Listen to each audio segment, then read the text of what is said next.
magandang trabaho, magandang buhay, at matayog na career. Iilan lamang yan sa mga naabot ng dalagang si Zoe na labis-labis niyang pinaghirapan.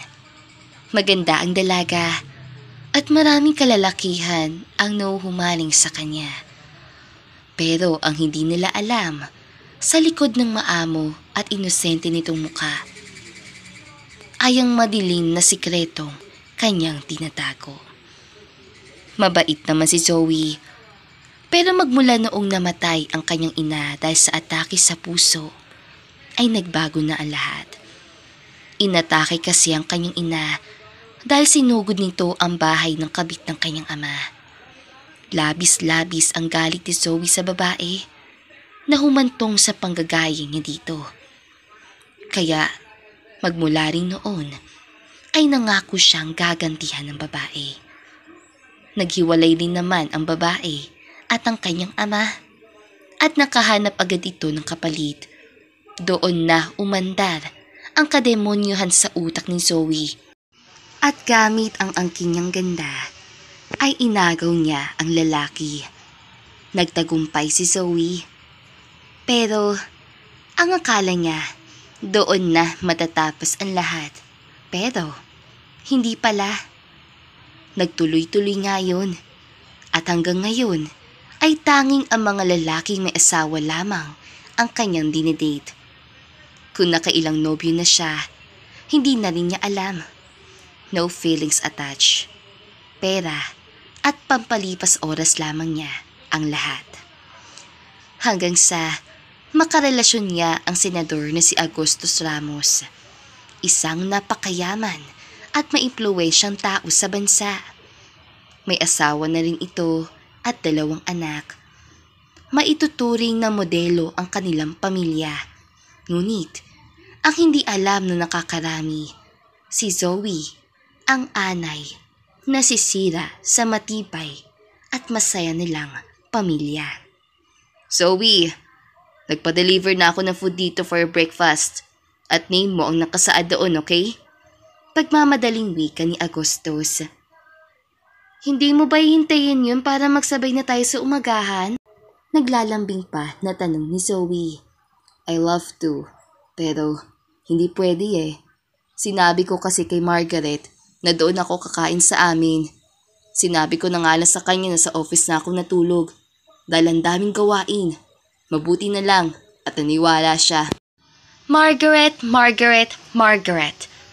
Puro na lang Margaret. Wala ka na bang ibang pangalan na babanggiting Agustus? Bakit ba masyado kang natatakot sa asawa mo? Bakit hindi mo na lang siya hiwalayin agad? Zoe, alam mong hindi ko pwedeng gawin yun.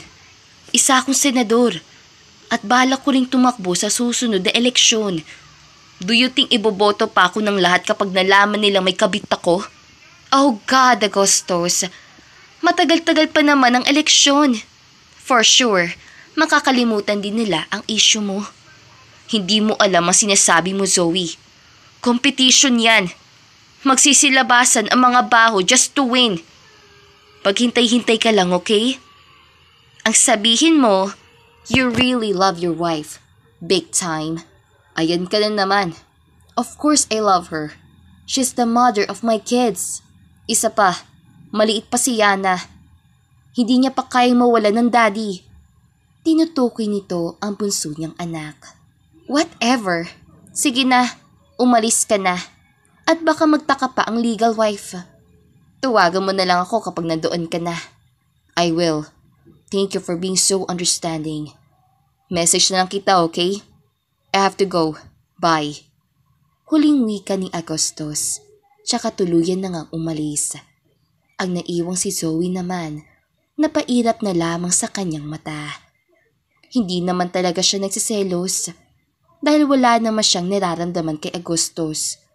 Gusto niya lang maghiwalay sila ng asawa nito para makahanap na naman siya ng bagong i-date. At kapag napaghiwalayin niya ang mag-asawa, doon siya makikipaghiwalay dito. Mga lalaki nga naman. Kapag kinate, magkakamot talaga. Ngayon ko lang napagtanto na kahit kasal pa kayo, Kung hindi full ng pagmamahal sa'yo na lalaki, kahit perfect wife ka pa, maglolo ko at maglolo ko yan. Poor Margaret. Nakangiting bulong ni Zoe sa sarili. Ilang minuto pa, narinig naman niya ang sunod-sunod na doorbell mula sa labas ng kanyang bahay. Alam niyang ang delivery man lamang yon, kaya agad din niya iyong binuksan at pinilmahan ang resibo. Kumain na rin siya, naligo at nag-ayos. Wala siyang balak na gumimik at lumabas ngayon, kaya tatambay na lamang siya magdamag sa loob ng kanyang bahay. Nang matapos na siya sa lahat, ay muli niyang narinig ang pagtunog ng doorbell, kaya dali-dali niya ning iyong binuksan. Pagbukas niya, isang gwapong binata ang bumungad sa kanya. Hindi niya ito kilala, kaya bahagyang napataas ang kanyang kilay. "Who are you?" Panimula niya. "Dito ba nakatira si Zoe Madrigal?" Pabalik tanong naman ng gwapong binata. "Dito nga. Anong kailangan mo sa kanya?"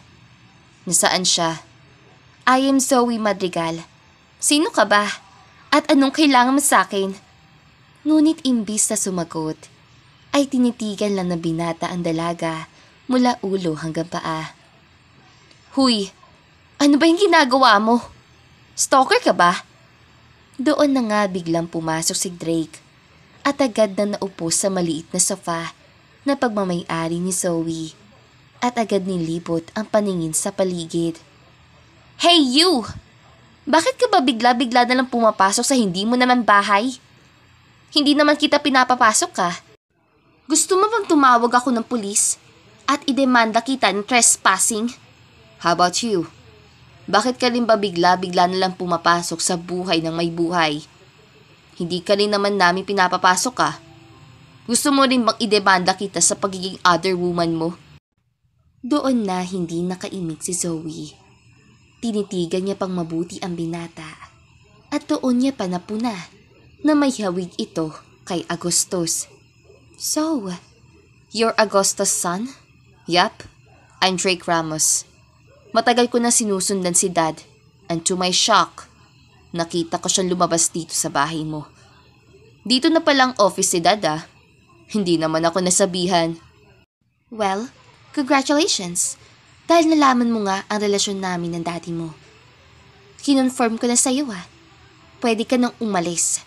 "Are you serious? Kailan pa kayo ni Dad? 6 months? 1 year? 2 years? Bilibre naman ako. At nagagawa niyong itago ang lahat. Hindi ka ba nakukonsensya sa mga pinaggagawa mo, Zoe? I did a research on you at nalaman ko nga na ang mga lalaking committed ang trip mo. What's your goal, ha? Sirain ang may masasayang pamilya? Hindi ako ang sumisira sa pamilya niyo, Drake. It was your dad. Kasi kahit ano pang gawin kong paglalandi, kung mahal niya at loyal siya sa mommy at sa family niyo, hindi niya gagawin to. Hindi niya pipiliing magkasala. Walang pamilyang nasisira kung hindi din pumapatol ang mga kasapi.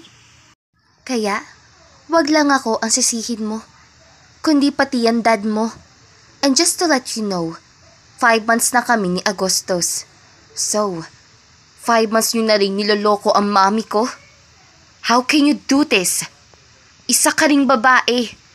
Mabait na tao ang mami ko. Hindi niya deserve to." "Excuse me lang, no? Hindi ko niloko ang mami mo. Cause in the first place, hindi ako ang committed sa kanya.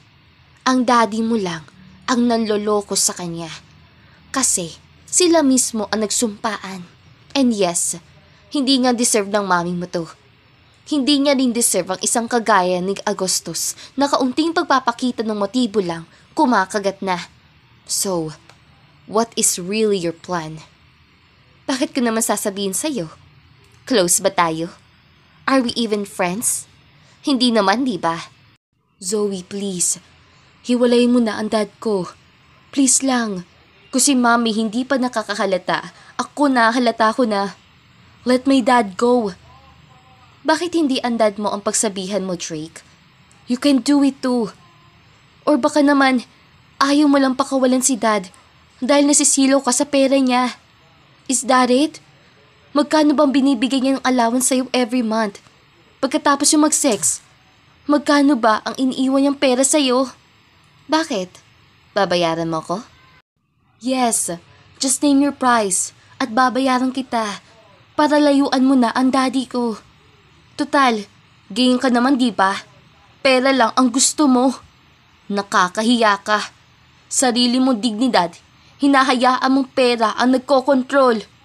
Isang malutong at malakas sa sampal, agad ang dumampi sa mukha ni Drake na mga sandaling iyon. Nanunubig na rin ang dalawang mata ni Zoe, pero pinipigilan niya lang na hindi maiyak. I have my own money, Drake. At kahit sampalin pa kita ng milyones ngayon, for sure hindi mo mararamdaman ang sakit dahil manhid ka. Hindi ako ever nang hingi ng pera sa dad mo. Kung may pera man siyang binibigay, hindi ko alam yon. Basta, sinasabi niya na lang sa akin na na-transfer siya ng pera sa bangko ko, which is hindi ko pa ever nakukuha at nagagamit dahil may sarili akong pera. At hindi pera ang nagkokontrol sa akin, kundi ang sarili kong pag-iisip. Umalis ka na, bago pa ako tumawag ng pulis. Pero, hindi mo mahal si dad. Eh ano naman ngayon? Lahat ng mga lalaking nanlink sa akin, never kong minahal. They're just my toy. Hindi sila worth it mahalin dahil wala silang kakwenta-kwentang tao. At gusto mo pa rin na maging maayos sa pamilya nyo? Really? Hiwalayin mo na lang si dad. Please, Zoe. I'm begging you. Ang dad mo ang pagsabihan mo, Drake. Huwag ako. Now go. At ayaw na ayaw ko na makita pa ulit ang pagmumukha mo. Naintindihan mo ba? At wala na ngang nagawa pa si Drake, kundi ang umalis na bagsak ang balikat. Isinara naman agad ni Zoe ang pinto at saglit na napasandal. Tagos sa puso ang lahat ng sinabi ni Drake, kaya doon na siya napaiyak. Muli niyang naalala ang eksena nila noon ng ina na umabot na sa puntong inatake ito sa puso dahil sa pagmamakaawa sa kabit ng kanyang ama na hayaan na sila maging masaya. Doon na pagtanto ni Zoe na wala na rin pala siyang pinagkaiba sa kabit ng kanyang ama at naging gawain niya na rin ang manira ng masayang pamilya. Ilang taon na siyang nakikipag-date sa mga may asawang lalaki at ilang taon na rin siya naging kabit ng kung sino-sino. Ngunit ngayon pa lang may nakaalam ng kanyang sikreto at ngayon pa lang siya nasugod sa mismong bahay nito. Siguro nga, tama na at kailangan niya nang tapusin ang lahat. Mali na itong ginagawa niya at hindi na ito paghihiganti, kundi pang-aapi na sa kapwa niya babae. Ilang araw pa ang nagdaan ay hindi na muli nagkita si Zoe at Agustos. Masyado kasing abala ang Ginoo sa maaga pangangambat niya at hindi pa rin nasasabi ni Zoe dito na tatapusin niya na ang kanilang relasyon. Sasabihin niya na lang ito kapag sila'y muling nagkita at mag-focus na lang muna siya sa kanyang trabaho. Pero bago siya pumasok sa trabaho, ay dinalaw niya muna ang puntot ng ina.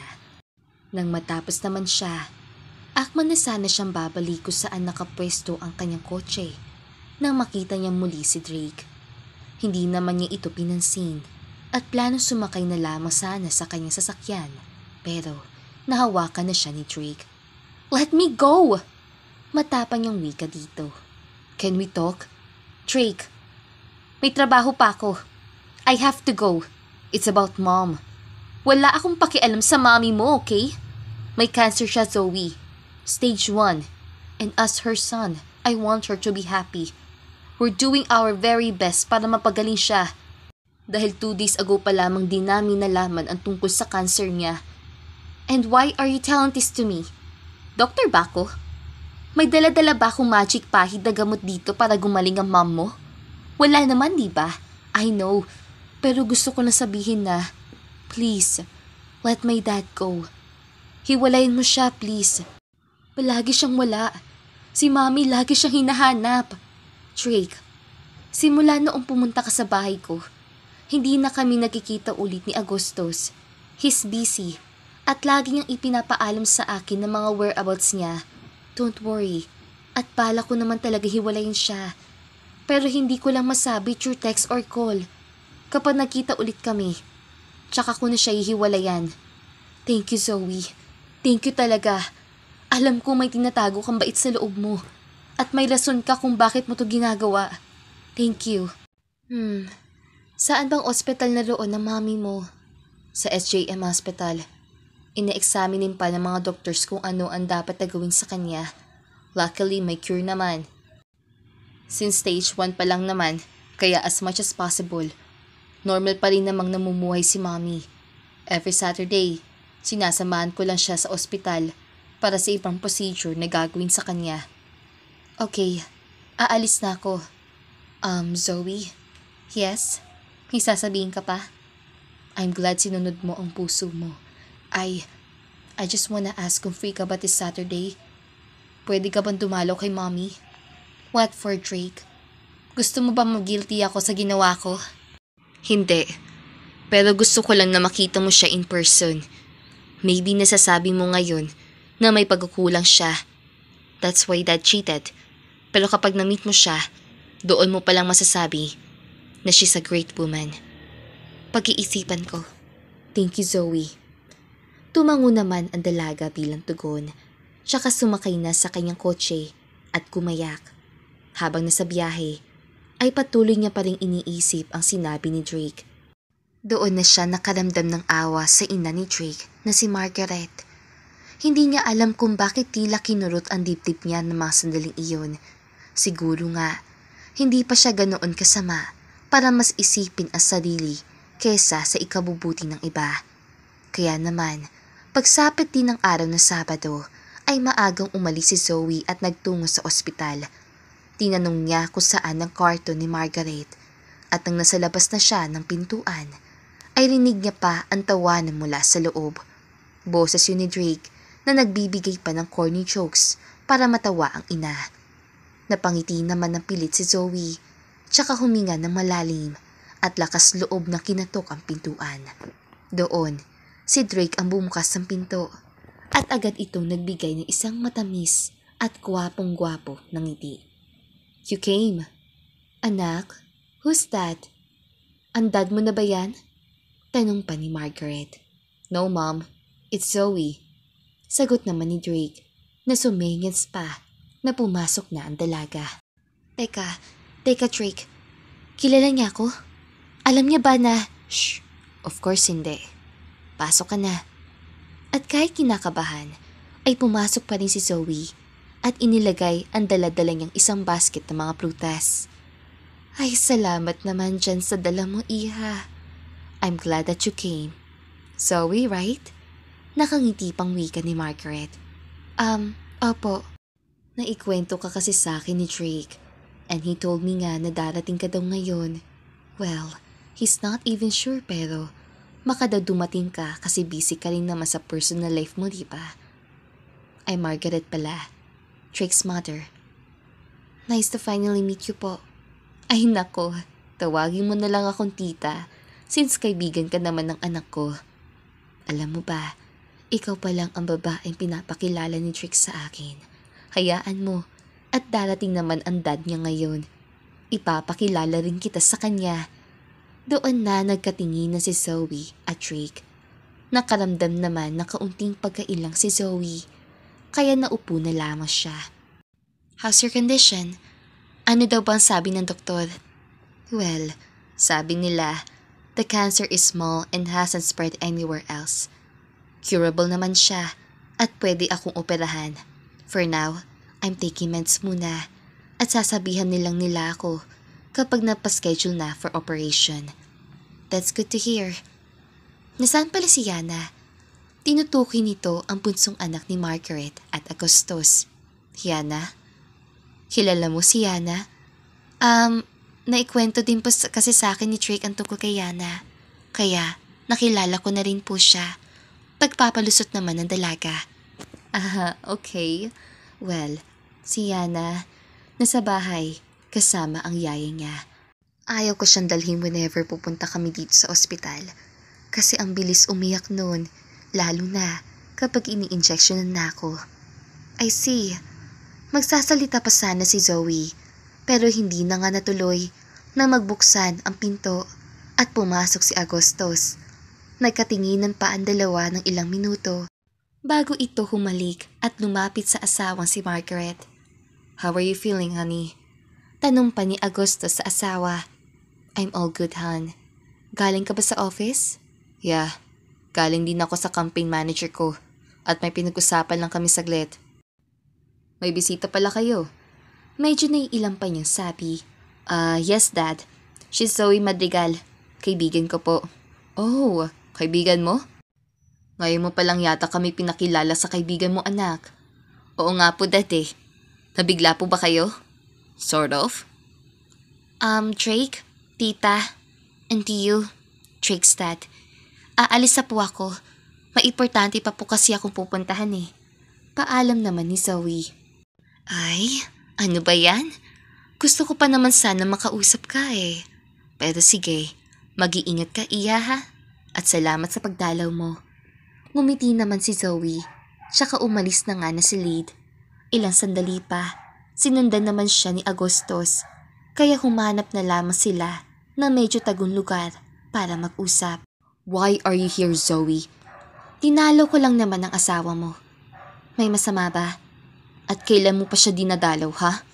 May sinabi ka pa sa kanya?" "Wala. Actually, alam ni Drake na babae mo ko. Pinuntahan niya ako sa bahay and even told me about your wife's condition. Dinalaw ko siya bilang pagmamalasakit. Kaya pala wala ka sa bahay mo noong dumaan ako kanina. God, Agostos, nagawa mo pa akong isipin kahit alam mo may sakit ang asawa mo?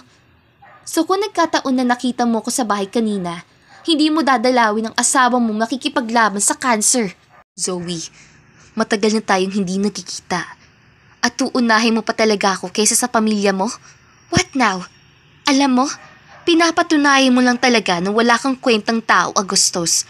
Subukan mong baguhin ang sarili mo para mag-iba pa ang pagtingin ko sa'yo." "Wait, are you breaking up with me?" "Yes. Matagal ko na sanang dapat ginawa to eh. Pero naghahanap lang ako ng tamang tiyempo para magkausap tayo. Maawa ka sa pamilya mo. Don't do this ever again." "Pero Zoe, matanda ka na, Agostos. You should focus more on your family. Kapag may oras ka rin, pumunta ka sa simbahan at inkumpisan mo lahat ng naging kasalanan mo. Dahil ako, yun din ang gagawin ko. Huwag mo na akong kausapin. At wag ka na magpapakita sa akin, okay? Ayaw ko na." Huling wika ni Zoe, tsaka tuluyan ng iniwan si Agostos. Hindi naman nagsisisi ang dalaga dahil alam niyang tama lang ang ginawa niya. Naging normal naman na pagdaan ng ilang pang araw ni Zoe at magmula din noon, palagi na niyang nakikita si Drake para i-update siya sa kalagayan ni Margaret. Masaya naman si Zoe dahil kahit papaano gumaan ng kaunti ang kanyang kalooban. Dinadalaw niya pa rin naman si Margaret at dahil doon, mas naging malalim pa ang pagkakaibigan nila ni Drake. Nabalitaan rin ni Zoe na bumalik na ang dating aura ng ama ni Drake na si Agostos at palagi na nitong binabantayan ng kanyang asawa. Siguro nga, katulad niya, nagising na rin ito sa katotohanan na pamilya lamang niya ang hindi siya kayang iwan. Ngunit ang masaya na sanang buhay ni Zoe at patuloy na pagbabago ni Agostos ay biglang natapos nang malaman nilang sa gitna ng kampanya nito, isang di kilalang tao ang bumaril at kumitil sa buhay ni Agostos. Isinugod ito sa ospital, pero huli na ang lahat dahil dead on arrival na ito pagdating. Labis ang hinagpis ng pamilya ni Agostos, lalong-lalo na si Margaret. Sumunod naman agad si Zoe nang malaman ng balita at agad na niyakap ang nag-iiyak na si Margaret at si Drake. "I'm sorry for your loss, Drake." Hindi naman natin parehas alam na darating to Zoe eh. Kung kailan nagbabago na si Dad, tsaka pa siya kinuha sa amin. Kaya pala kagabi, it was 10 in the evening na noong kumatok siya sa silid ko and hugged me so tight. He told me na alagaan si Yana at si Mom, knowing may sakit siya. Nagsorry din siya sa akin at sinabi niyang malaki ang pagkakamali niya sa pamilya namin. I felt his sincerity and hugged him back. Sabi ko nga sa kanya, bakit ako ang mag-aalaga? Dapat kaming dalawa. Pero ngumiti lang siya. Pinuntahan niya din ang room ni Yana and did the same. Last niyang pinuntahan ay ang room nila ni Mom. Yun na pala yun. Yun na pala ang huling yakap namin sa kanya. Nalaman niyo na ba kung sino may gawa nito? Hindi pa, pero I'll make sure na kung sino man ang gumawa nito, he'll suffer. Kung hindi kalaban sa politika, baka karibal sa negosyo. Magbabayad siya sa ginawa niya. Ramdam ni Zoe ang sakit na nararamdaman ni Drake, kaya wala siyang ibang ginawa kundi ang yakapin ito at huwag mawala sa kanyang tabi. Tinulungan na rin niya si Drake na mahanap ang salarin at gamit ang hinar niyang investigador ay nalaman nila kung sino ang nasa likod ng pagbaril. Kalaban pala ni Agosto sa pangangampanya. Nakulong ang lalaki, pati na ang mastermind ng lahat at nahatulan ng guilty. Marami kasing ebidensya ang nakuha ng investigador ni Zoe at malakas yun para idiin ng mga salarin. Nabigyan ng hustisya ang pagkamatay ni Agostos at kasabay nun ay ang paggaling na rin ng tuluyan ni Margaret. At kahit malaking dagok ang kanilang hinarap, naging masaya pa rin naman sila sa huli. Dahil yun din ang isa sa bilin ni Agosto sa lahat, ang maging masaya. Nag-ibang bansa na lamang din si Zoe at doon ipinagpatuloy ang kanyang buhay. Pagkalipas naman ng 1 taon, ay muling nag-cruise ang landas si Zoe at Drake sa ibang bansa. Parehas silang umattend na conference at doon nag-usap at nagkamustahan. Pagkatapos din ng event, ay niyaya ni Drake si Zoe na lumabas at doon na nila sinimulang ikwento ang journey ng isa't isa. So, babalik ka ba ng Pilipinas anytime you want, Zoe? O dito ka na sa States for good? Siyempre, iba pa rin talaga kapag nasa lupa sinilangan ka. Pero I'm happy with my life now, Drake. Happy? Dahil ba may nagpapasaya na sa'yo? Wala, no?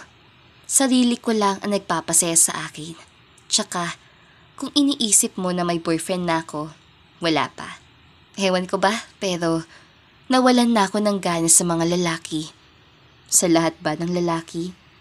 Hindi naman, pero parang hindi ko pa feel eh. Wag na muna. Ikaw ba? I'm glad na nakita kita dito. I'm sorry. Dahil hindi na ako nakapagpaalam sa'yo. At kay tita, naalis na ako ng bansa. It's okay. Pinagtagpo naman tayong muli eh. Jesus, nagkataon lang to, no? What if hindi? What if tayo talaga ang para sa isa't isa? Drake, ang awkward mo. Naging boyfriend ko ang dad mo. Tapos ngayon, ikaw naman ang isusunod ko? Tawa pa ng dalaga. Pero, never ka pang nagmahal. Ang sa inyo naman ni Dad, isang malaking pagkakamali sa nakaraan lang yun. Alam mo bang, nasaktan ako nang malaman kong nakaalis ka na papunta dito. At bakit ka naman nasaktan na, Beth? Dahil mahal kita at gusto kita. Kahit galit ako sa'yo noong first meet natin. Pero there's something about you na ayaw kong i-take for granted. And I'm so heartbroken thinking na I lost you once nang hindi ko pa nasasabi ang nararamdaman ko sa'yo. But now, since nagkita tayong muli, I guess, ngayon na ang perfect time para mag-confess. I like you, Zoe. I like you big time. Ngunit imbis sa sumagot, ay tinawanan lamang yun ni Zoe. Kaya, doon na siya hinalikan ni Drake sa labi. Nagulat man, pero napapikit na lamang din ang dalaga, tsaka tinugon ang halik nito. Doon niya panaramdaman na iba ang halik ni Drake. Ramdam niya ang sincerity at pure na pagmamahal. Binigyan niya ng tsansa ang binata na manligaw. At makalipas ng ilang buwan, ay naging sila na nga. Di rin nagtagal, ay nagpropose si Drake sa nobya at ikinasal na agad ang dalawa.